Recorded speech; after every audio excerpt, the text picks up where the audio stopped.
Study hub. आज हम लोग एक नया चैनल की शुरुआत किए हैं हमने, जिसमें आपको मध्य प्रदेश कर्मचारी चयन मंडल भोपाल द्वारा जारी किए गए पात्रता परीक्षा, शिक्षक पात्रता परीक्षा जो कि माध्यमिक शिक्षकों के लिए है, उससे संबंधित वीडियोस हम अपलोड करेंगे अपने चैनल पर, जिसके लिए आज हम शुरुआत करने जा रहे हैं। जैसे कि आज आप देख रहे हैं कि मैं माध्यमिक शिक्षक विषय अंग्रेजी विषय का सिलेबस आपके सामने लेके तैयार हूँ, जिसमें कि पहला जो सिलेबस हुआ करता था वह अलग था, अब सिस्टम बदल चुका है। जिसमें कि पहले क्या होता था कि हिंदी, इंग्लिश, बाल विकास और अपना सब्जेक्ट, ऐसा कुल मिलाकर के 150 नंबर का हुआ करता था, लेकिन अब ये ऐसा नहीं रहा है। अब आप देख सकते हैं कि सामान्य हिंदी जो पहले 30 नंबर की हुआ करती थी वो अब 8 नंबर की हो चुकी है। सामान्य अंग्रेजी जो पहले 30 नंबर की हुआ करती थी वो अब 5 नंबर की हो चुकी है। और जो चीज नहीं हुआ करती थी, जैसे कि सामान्य ज्ञान, समसामयिक एवं घटनाक्रम, तार्किक एवं आंकिक योग्यता, रीजनिंग एबिलिटी वगैरह, ये चीज नहीं होती थी, जो कि अभी आ चुकी है अपने सिलेबस में। ये हो गया है 7 नंबर का। और पेडागोजी जो होती थी 30 नंबर की अलग से, वो अब हो चुकी है सिर्फ 10 नंबर की। और अपना विषय जो मेन विषय है वह अब हो चुका है 120 नंबर का। ऐसा कुल मिला के अब 150 नंबर का पात्रता परीक्षा के लिए सिलेबस बनाया गया है। पहले क्या होता था कि आप इसी रैंकिंग के अनुसार आप सीधे पात्र हो जाते थे वैकेंसी के लिए, लेकिन अब ऐसा नहीं रहा है। अब आपको इसमें, अगर आप ओबीसी हैं तो आपको 75 लाना होगा, जनरल है तो 90 में आप पात्र होंगे, और एसटी/एससी के लिए भी 60% मतलब 75 मार्क्स आपको लाने होंगे। अब इसका सिलेबस जो बदला हुआ है वह इंग्लिश की बात कर रहे हैं हम, जैसे कि इंग्लिश में सिलेबस में क्या क्या आ चुका है 2023 पात्रता परीक्षा एलिजिबिलिटी टेस्ट में, वो हम देखते हैं। सबसे पहले आया है कि रीडिंग कॉम्प्रिहेंशन। रीडिंग कॉम्प्रिहेंशन में क्या क्या है? पहला पार्ट है इसका, 2 पैसेज आएंगे, 2 पैसेजेस हैं, जिसमें factual, literary and discursive of 200 words. जो 200 वर्ड्स का होगा, जो किससे, साहित्य से संबंधित होगा। और डिस्कर्सिव मतलब आपको वहां पर डिटेल में जो दिया रहेगा उसको आपको वहां पर सॉल्व करना पड़ेगा।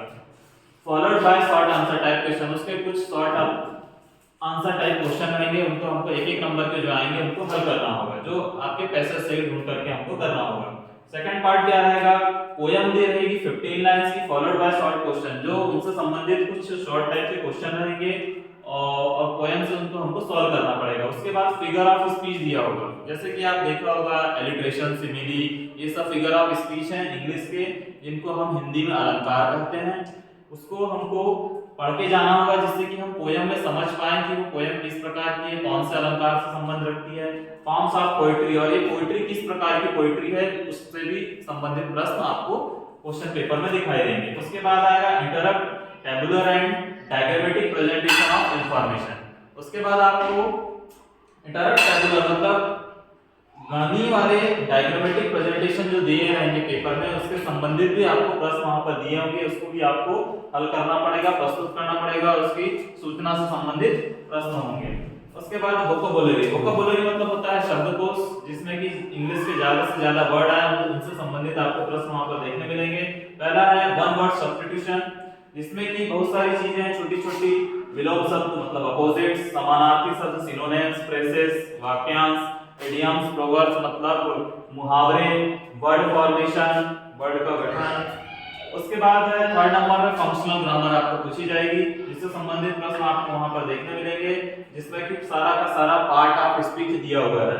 जैसे कि पहले tense, modals, determiners, articles, voices, narration, preposition, clauses, transformation of sentence. जैसे कि टेंस आपने पढ़ा है तो वहां पर आप नेगेटिव से इंटरोगेटिव कैसे बनाएंगे, प्रेजेंट परफेक्ट से प्रेजेंट सिंपल कैसे बनाएंगे, इनसे संबंधित वहां पर प्रश्न आपको देखने मिलेंगे। जैसे कि हमने अभी तक देखा कि 3 पार्ट जो किस प्रकार से डिवाइड किए गए थे, उसके आगे में चौथा पार्ट है राइटिंग पोर्शन दिया हुआ है, जिसमें कि अ फैक्चुअल डिस्क्रिप्शन, वास्तविक description in about 40 to 50 words of any event और इंसिडेंट, जो किसी घटना से संबंधित रहेंगे, उनसे संबंधित एक पैसेज दिया रहेगा, उस पैसेज से हमको आंसर ढूंढना होगा। और अ रिपोर्ट और a process based on given input, advertisement and notice designing और ड्राफ्टिंग पोस्टर। जैसे कि आपने कभी 11th 12th का सिलेबस देखा होगा, उसमें आपने देखा होगा कि वहां पर आपको एडवर्टाइजमेंट बनाने के लिए दिया जाता है।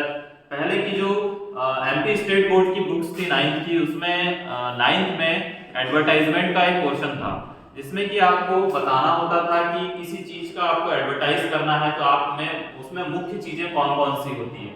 अगर आप 9th की बुक पहले की अरेंज कर पाते हैं, जैसे कि मैं आपको दिखाया है कि ये 9th की बुक रखी हुई है, इसमें आप देख सकते हैं कि एक भाग एडवर्टाइजमेंट का अवश्य है, जिससे कि आप इसको कंप्लीट कर सकते हैं कि कौन सा भाग महत्वपूर्ण है एडवर्टाइजमेंट में।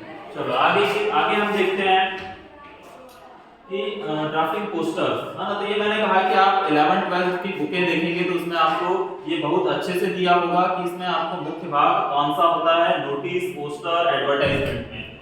आगे इसका बी पार्ट देखते हैं, एसे में जैसे कि आपको सबसे पहले पता है कि एसे में इंपॉर्टेंट होता है आउटलाइन के बाद सबसे पहले आपको देना होता है, जैसे लास्ट में कंक्लूजन होता है, शुरू में इंट्रोडक्शन होता है। ये चीजें बहुत महत्वपूर्ण होती हैं, उससे संबंधित वहां पर प्रश्न पूछे जाएंगे कि और ऐसे में आप किसी चीज पर ऐसे लिख रहे हैं तो उसके मुख्य अंश उस व्यक्ति से संबंधित ऐसे है तो उसके कौन कौन से अंश वहां पर इंपॉर्टेंट है, वो महत्वपूर्ण होता है।